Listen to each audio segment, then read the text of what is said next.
Auspicia Cultura Rec, Librería Ferrovía, un refugio para los que aman los libros. AG, más de 15 años ofreciendo un espacio para el arte que nuestra ciudad merece. Innovación, ciencia, tecnología, cultura, territorio, comunidad, educación pública de calidad, siempre.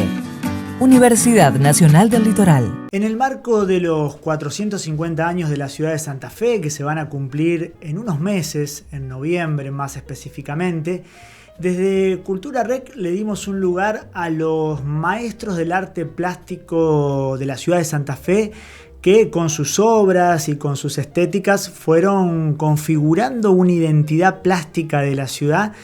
Y para hablar de ellos, obviamente que acudimos a expertos, y en este caso, como lo venimos haciendo desde la primera entrega, que fue la que le dedicamos a Supisiche, lo convocamos a Guillermo Aleu, titular de AG Arte, la galería más prestigiosa y que tiene más tiempo en la ciudad de Santa Fe, ya está por los 16 años. Hola Guille, ¿cómo va? Gracias por venir, un gusto recibirte.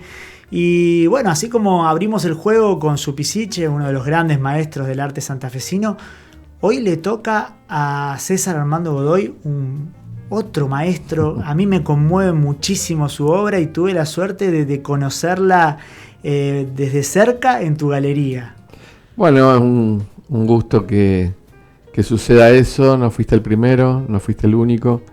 Hay mucha gente que bueno, cuando visitan la galería, gente en general que es de afuera, Buenos Aires, le ha sorprendido muchísimo la obra de Godoy. Y pasó que en la última Feria de Arte Contemporáneo de la ciudad de Santa Fe, que también había obras de Godoy en exhibición en tu stand, veía el impacto que generaba en mucha gente y cómo le parecía sumamente moderno el discurso y contemporáneo el discurso. Exacto. A pesar de que pasaron unos años, obviamente. Sí, la obra sigue siendo vigente, como ocurre en general con la potencia que son las obras de vanguardia, ¿no? Uh-huh. Y además una de esas obras fue premiada, así que estamos felices con esa respuesta. Tu sorpresa es un poco lo que ha sucedido también y nosotros contentos con llevar este cometido de siempre estar difundiendo lo propio, lo nuestro, lo que de algún modo durante un tiempo ha quedado casi como olvidado, ¿no? Y bueno, estamos trabajando muy fuerte en eso. Bueno, contame un poquito a mí y a los espectadores, a los televidentes, ¿por qué Godoy es uno de los maestros del arte santafesino en este ciclo de 5 que armamos? Bueno, siempre hablo de 3 artistas distintivos en su estética y búsquedas, que son nuestros de Santa Fe. El primero que ya hablamos fue Supisiche, en este caso de César Armando Godoy y Fernando Espino. Son 3 propuestas contundentes, son 3 propuestas artísticas de ruptura, que bueno, de algún modo son los que a mi juicio establecen un principio, una primera vanguardia local, que han trabajado una obra sólida constantemente, digamos, como una obra artística, un trabajo continuo desde que encuentran ese lenguaje hasta el final de sus días. Para entender la importancia de Godoy, tendría que explicar brevemente de dónde surge esto que estamos hablando de vanguardia. En realidad, el proyecto moderno que arranca en el siglo XVIII, con la idea esta de que la razón, el progreso, iba a traer todas las respuestas a los problemas de la humanidad, etcétera, trae de algún modo a principios o finales del siglo XIX, principios del siglo XX, una respuesta lógica, un sacudón lógico en todo lo que significa la estética y específicamente en el ámbito de las artes. Entonces surge en Europa un sinnúmero de expresiones artísticas que se configuran la vanguardia artística, que de algún modo se extiende luego a todo llega a nuestro continente y en general en el orbe, ¿no?, mundial.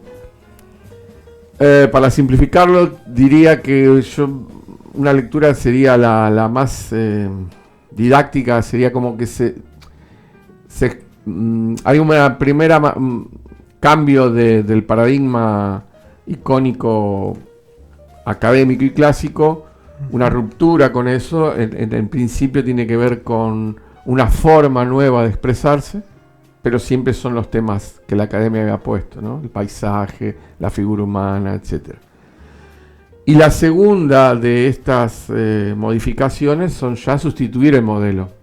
Se cambia este modelo académico por cuestiones que ya hacen a la subjetividad del artista, y aparecen todas estas vanguardias que, como te comenté, se podrían dividir en dos, entre las que propician un arte completamente subjetivo y otros que tratan de ser un poco más objetivos, como llevar una verdad objetiva a través del arte. Las primeras son, bueno, el fauvismo, el expresionismo, el dadaísmo, el surrealismo y algunas otras más. Y las segundas siempre están más emparentadas con expresiones de la geometría, una abstracción geométrica extrema, podríamos decir, que son el neoplasticismo, Mondrian, uno de esos grandes exponentes, y luego Malevich con el suprematismo, con aquel famoso cuadrado negro sobre fondo blanco y sus variantes, que es una reducción absoluta. En esto que es son paradigmas artísticos europeos, obviamente con el tiempo y un poco más tardíamente llega a nuestro continente y tienen sus respuestas también. Aquellos que propenden a cierta cuestión de la subjetividad tomaron en general como refugio o como expresión al surrealismo.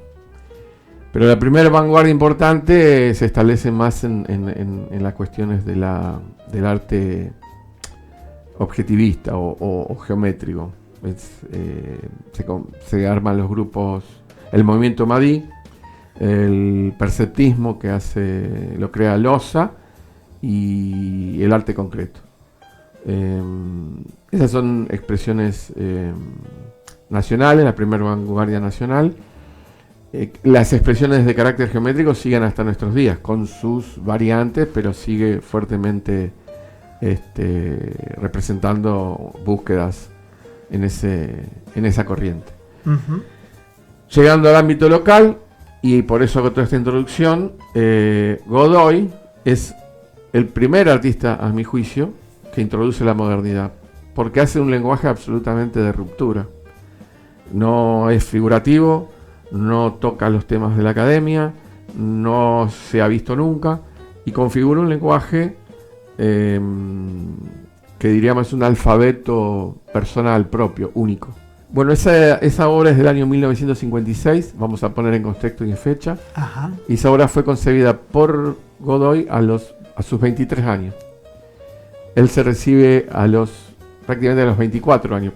Digamos que ya estaba a su temprana edad, 23 años. Esa es una obra en óleo, de un formato importante. En esa obra podemos ver prácticamente todo lo que va a ser la obra de Godoy, que lo va a caracterizar. Así que ya a su temprana edad, insisto, 23 años, ya tenía un discurso visual único, propio y nunca visto en nuestra ciudad.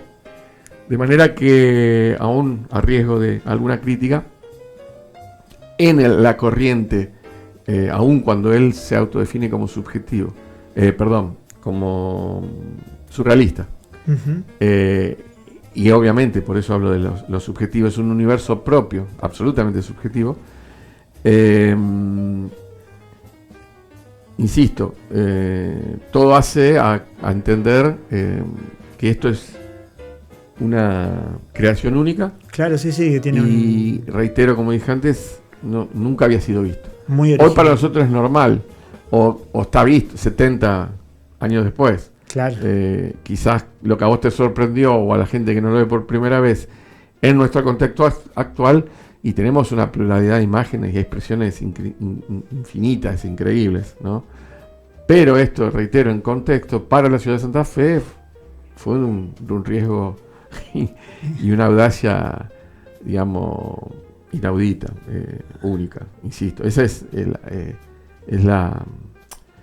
digamos, la importancia de una obra como la de Godoy, ¿no? Un artista increíble, que falleció muy joven. Falleció a los 50 años. Hoy veía 50 años. A los 50 años en el año 1983. Falleció muy joven, pero afortunadamente dejó muchísima obra. Sí, digamos que hay obra. Hizo grabados, hizo tintas, manejó muy perfectamente la témpera, bueno, óleos. Y hay una serie de obras en acuarelas prácticamente que no se han visto. Eso eran netamente experimentales y nosotros hemos tenido posibilidad de ver y tenemos en la galería. Pero yo no sé si es mucha. Hay variedad y cantidad, pero como el volumen de otros artistas, yo diría que me hubiese gustado que hubiese más obras, pero bueno. Claro, sí. Hay la suficiente como para poder trabajar, pero ya ahora te diría que hasta escasean. Nosotros hemos hecho una muestra homenaje y hemos ido desde entonces vendiendo. Hay coleccionistas ya que tienen un volumen importante de obras y bueno, obra de Godoy están en todos los museos de la región más importantes, ¿no? Tiene el Rosa Galisteo, tiene el Sor Josefa Díaz y Crusellas, hay en Rafaela, hay en todos los museos del interior de nuestra provincia hay obra de Godoy. Una cosa muy interesante que me gustaría que la cuentes es cómo se inspiraba para construir las imágenes o para llevar imágenes que él veía de una manera muy particular, con una técnica muy particular al plano, digamos, y a la obra. Bueno. Sí, eso está bueno para que la gente sepa. Bueno, toda la obra de Godoy trata sobre la creación de un mundo nuevo. Básicamente así lo pretendía y lo definía. Y este mundo él lo encontraba a la mirada del microscopio. Lo que hacía era tomar muestras de agua o agua estancada, donde obviamente quien ha experimentado o ha hecho eso alguna vez en la escuela hemos hecho, podemos encontrar una cantidad de seres ahí que se movían y formas complejas y en fin, de otro universo, ¿no? Bueno, eso era la inspiración de él y a la que le agregaba distintos pigmentos y experimentaba. Entonces no solo era la búsqueda de ciertas formas, sino también la reacción en el tema del color. Él buscaba un nuevo mundo que tenía que ver con nuevas formas y si pudiese existir algún nuevo color, ¿no? Esas son las búsquedas centrales de la obra de Godoy. Y toda la idea de un universo íntimo, personal, que es la parte mistérica del arte, ¿no? Ahí ya mucho no tenemos al artista y aún así los artistas hay cosas que no manifiestan, no sé si tanto por pudor, pero porque quizás se preservan la cuestión esencial de su propia creatividad, ¿no? Era un creador, un artista tiene que ante todo ser un creador. Claro. Este nuevo mundo, en el recorrido de toda su obra, logro entender que hay compositivamente dos tipos de imágenes. Ahora estamos viendo el primer grupo, donde claramente se puede ver lo que es la figura del fondo. Ese es el binomio clásico figura-fondo. En muchos casos, como en el que estamos observando, si tuviésemos la obra presente, veríamos que el naranja de fondo tiene una cierta textura. En este caso vamos a hablar de que es un plano liso, pero hay otros que son más texturados y ya vamos a ver. Y la figura un poco a lo que decíamos recién, cómo la descubre, estos colores, bueno, forma y color en una composición de figura a fondo. Podemos pasar a otra imagen. Esa es una témpera, la anterior era un óleo. Ahí podemos ver que ese fondo es liso, pero insinúa alguna que otra tonalidad, ¿no? Pero la pregnancia del color en lo que es la figura sigue prevaleciendo por sobre el fondo. Creo que hay otra imagen más de este grupo. De nuevo, esta es otra témpera y el fondo liso con la figura, de nuevo, colores pregnantes. En este caso hay un entrecruce entre planos y líneas. Es como una gran arquitectura o gran geometría o inusual geometría, como en algunos casos trato de definir, donde las composiciones son, digamos, la figura es compleja porque es fragmentaria, pero en realidad las composiciones son bastante simple. En general la figura ocupa un lugar central, generalmente podemos hablar de ejes casi de simetría, si vale el término, pero sintácticamente, más allá de que la figura, insisto, es compleja, la construcción sintáctica o compositiva es absolutamente simple. Hay un eje, hay casi un equilibrio del plano pictórico. Y después tenemos, a partir de la... otra vez vamos a pedir al operador, sí, de la número 9, ahí estamos viendo, el otro conjunto de composiciones donde ya la composición abarca la totalidad del plano, donde figura y fondo pasan a ser prácticamente las mismas cosas. Ya no podemos distinguir tanto la figura del fondo y bueno, el cromatismo como parte de la unidad plástica del artista, ¿no? La que de algún modo siempre caracteriza toda la obra del artista. Acá también es tan abarcativa lo que podría ser figura de lo que también podríamos interpretar de fondo, que ya no hay una división tan taxativa como veíamos en las primeras imágenes. Creo que hay otra más, a ver cuál era. Sí. Acá también. Siempre la fuerza del color. Y todo lo que está dentro de lo que son esta cantidad de elementos es el universo y es el lenguaje, un alfabeto visual propio, que obviamente va a seguir caracterizando toda la obra. Uh-huh. Hay simbolismos bastante complejos porque, bueno, insisto, eso ya forma parte del universo personal del artista. En muchas obras la gente ve ojos como cosa recurrente. A veces ese ojo lleva una forma similar a un ave. Bueno, la gente en general trata de encontrar en su propio universo interior o conocimientos previos en una obra alguna figuración que lo lleve a tratar de entender. En el público en general esto está buenísimo. En los entendidos a veces no tanto, porque le molestaba muchísimo a Godoy que lo compararan en una mirada superficial y comparativa con artistas, aun cuando fueran de la talla de un Kandinsky, un Paul Klee o Jean Miró, son unos artistas sí, claro, comunales, pero a él le molestaba mucho porque obviamente su obra es creación pura, uh-huh, forma, color, composición, sintaxis, todo lo que el repertorio de lo que hace al trabajo artístico es una invención propia, o es la utilización de todo eso en un modo absolutamente personal. Entonces compararlo era un poco para él, diría hasta insultante, pero bueno, lejos de ser un elogio para un artista que está poniendo toda su pulsión, toda su vida, de algún modo, en su creación, digamos, ese es el problema del tiempo, ¿no? Como que lo anterior o lo que fue antes, por decir así, o apareció, empieza a ser como un poco el modelo de lo que uno se vale, pero yo no sé qué proximidad, imaginemos que en los años 50, la comunicación no es como la que tenemos hoy, no, ni hablar, que es a través de las redes, es simultánea en todo el orbe. Y plagada de imágenes. Plagada de imagen e instantánea, es decir, tenemos contacto en cualquier momento con cualquier rincón del universo, ¿no? Claro. En aquellos tiempos, si llegaban a través de revistas, libros, imágenes, era mucho más tardío, mucho más lento. Sí, obviamente lo que... Sí, aparte él era contemporáneo de un Miró, por ejemplo. Claro, mientras Miró estaba trabajando su obra, él estaba trabajando la de Lee. Por ejemplo, Subsolar, sí, también, cuando de Europa conocen la obra de Subsolar, que era absolutamente contemporánea con el surgimiento del surrealismo, ya por los años 1920, 1925, uh-huh, Subsolar empieza a tener una gran valoración por lo que se descubre desde Europa, que eso estaba ocurriendo acá. Claro.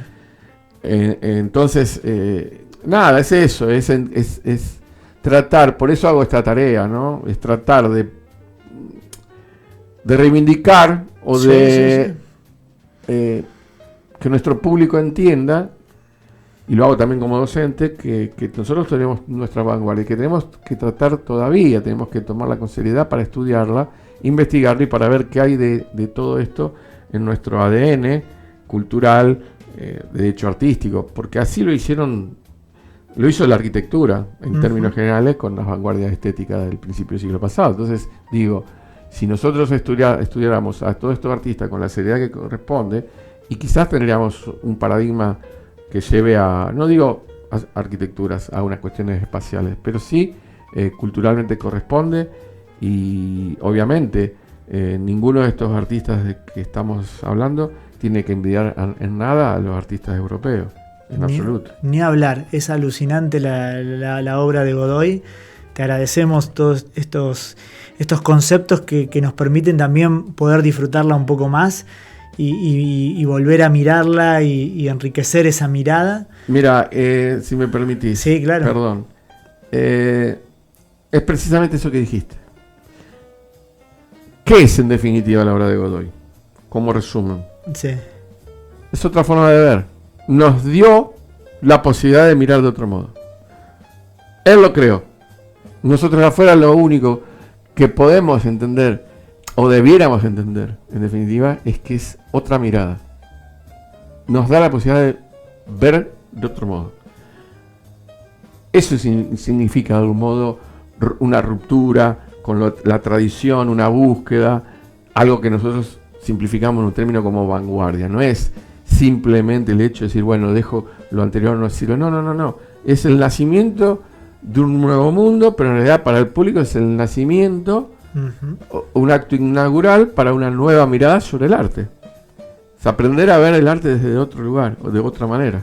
Seguro. Es una pavada, pero es muchísimo, en definitiva. Bueno, sucede actualmente con el arte contemporáneo, que la gente a veces no entiende por qué y de qué se trata y se enoja. Y en realidad es esto. Ya no importa tanto lo que estemos viendo, sino la idea que lleva o que hay detrás. Y este es otro paradigma. Bueno, en esos términos, la obra de Godoy es paradigmática. Ni hablar. Bueno, como siempre recomendamos que la pueden ver, como decías vos, en el Rosa Galisteo, en el Sor Díaz y Clusellas, y también en AG hay bastante obra de Godoy en distintos formatos. Sí. En la feria había, bueno, obviamente óleos maravillosos, soñados, pero se puede empezar también por algunas obras más pequeñas. Sí, ahora entiendo. Vos viste cosas en carpeta de pequeños formatos y parecieran que es un gran volumen. En realidad las tenemos, las ponemos a disposición del público. Sí. Ya las disfrutamos, no las codiciamos tanto, pero en verdad parecen muchas, pero nos gustaría tener muchas más. Pero bueno, es verdad que la gente puede acceder si quisiera tener piezas de pequeño formato que son exquisitas, son increíbles. Hay pasteles, ahora que me hace recordar, incluso hasta collage. Hay cosas de pequeñísimo formato en collage. No, Godoy ha sido... me hubiese gustado que tuviera más tiempo, nada más. O sea, seguro. Ha sido prolífico en el tiempo que le fue dado. Pero bueno, gracias a vos, Luciano, por este espacio, la propuesta. Y vamos a seguir con nuestros creadores, que son realmente increíbles.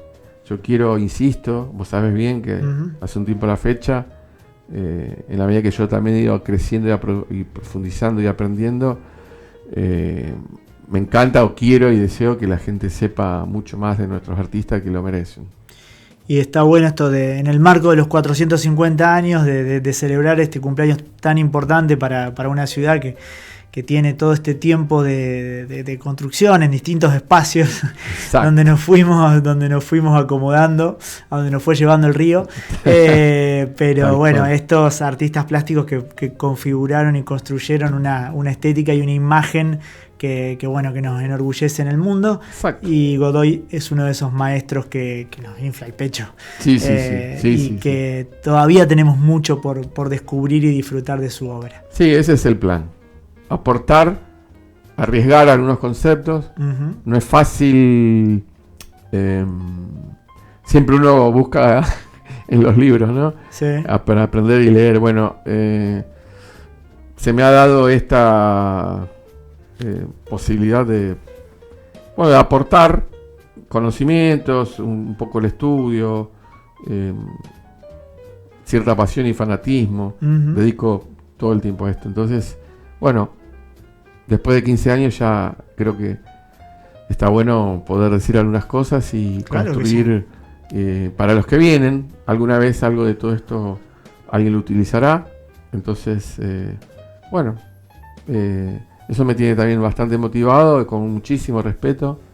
Es un esfuerzo muy grande el trabajo intelectual y sinceramente le pongo todos los recursos que de algún modo tengo, incluso hasta desde mi profesión como arquitecto. Por supuesto. Me cuido mucho de hablar de mezclar, pero hay cosas que hasta en la obra de Godoy tienen que ver con la arquitectura, es increíble. Pero bueno, seguiremos estudiando. Se cruzan las pasiones y las disciplinas. Guille Aleu, muchas gracias por la visita y por traernos a este maestro, a César Armando Godoy, que realmente es alucinante y queremos compartir la pasión por la obra de este gran creador santafesino que nos identifica con su sello estético y visual en el mundo. Gracias. No, gracias a vos por este proyecto de, como bien decís, en el marco de los 450 años, me parece una cita perfecta.